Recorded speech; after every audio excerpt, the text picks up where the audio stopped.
Lorsqu'il est question de sexualité dans un couple en fréquentation, la Bible n'est pas très précise.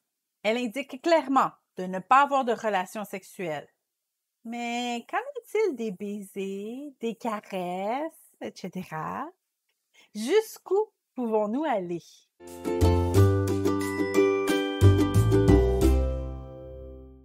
La Bible condamne clairement l'adultère, l'immoralité et la fornication. Mais la définition exacte de ces trois termes n'est jamais donnée, ce qui permet à chaque personne d'en faire sa propre interprétation. Si la plupart des autorités chrétiennes sont d'accord pour dire que la relation sexuelle complète est permise uniquement entre un homme et une femme mariés l'un à l'autre, tout ce qui arrive avant ce point ultime ne fait pas consensus. Il n'est donc pas rare que les deux partenaires ne s'entendent pas sur les limites à adopter. Ces débats dans un couple mènent souvent un partenaire à vivre de la frustration et à l'autre vivre de la condamnation. Comment établir des limites en respectant la volonté de Dieu qui seront claires pour les deux parties? 1. Une question de respect envers l'autre. La Bible dit qu'il ne faut pas être une occasion de chute pour quelqu'un d'autre. Si les petits jeux séducteurs d'un partenaire amènent l'autre à se sentir mal, alors il est nécessaire d'y mettre un frein. Si la fille, par exemple, a l'impression de commettre un péché en s'adonnant à ces jeux, il faut arrêter immédiatement par respect pour autrui. Pour expliquer cela, nous pouvons considérer l'exemple cité dans 1 Corinthiens 10, versets 28 et 29. Dans ce passage, il est question de la consommation de viande sacrifiée aux idoles. Paul dit, en d'autres mots, « Si moi je pense que c'est correct de le faire, mais que toi tu penses que c'est un péché, alors je ne vais pas en manger. Moi, ma conscience est en paix à le faire. Mais comme ta conscience ne l'est pas, je vais m'abstenir de le faire pour que tu sois en paix. » Dieu veut que nous soyons prêts à brimer notre liberté si cela vient indisposer une autre personne. Donc, si votre amoureux vous aime vraiment, il vous respectera dans vos propres limites et il ne va pas essayer de vous convaincre de les repousser. 2. Une question de respect envers Dieu. Ce qui est le plus important dans la vie d'un enfant de Dieu, c'est sa relation avec son Père céleste.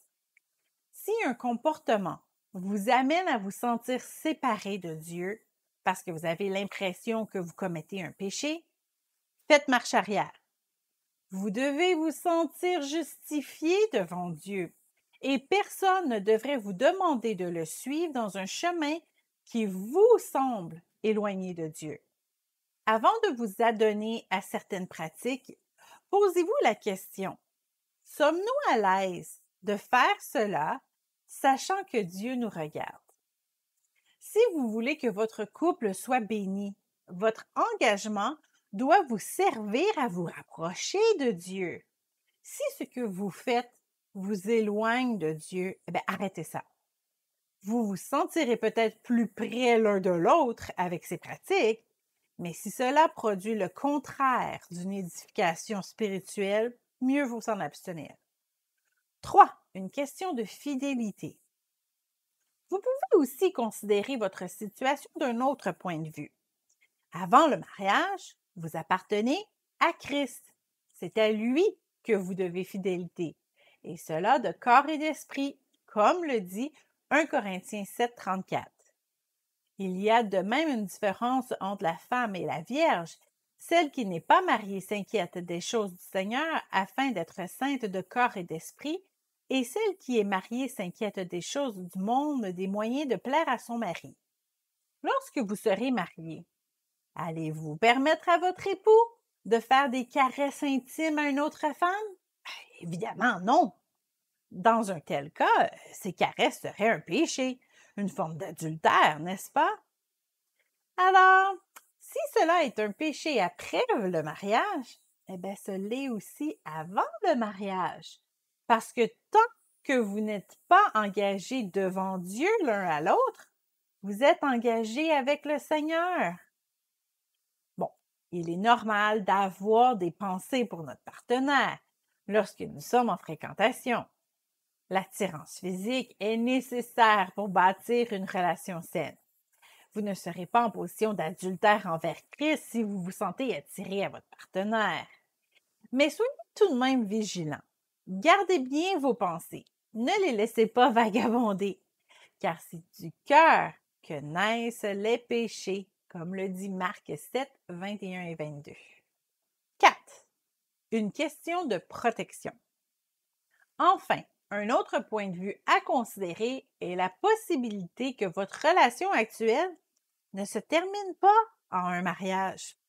Avant de vous permettre certaines actions, vous pouvez donc vous demander si ma relation se brise et que j'épouse un autre homme.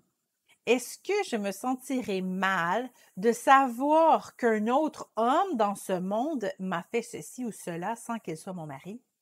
Oui, Dieu pardonne nos offenses. Nous pouvons nous repentir et nos péchés sont effacés. Nous ne serons plus condamnés pour cela. Toutefois, si le jugement est effacé, les conséquences, elles, ne le sont pas toujours.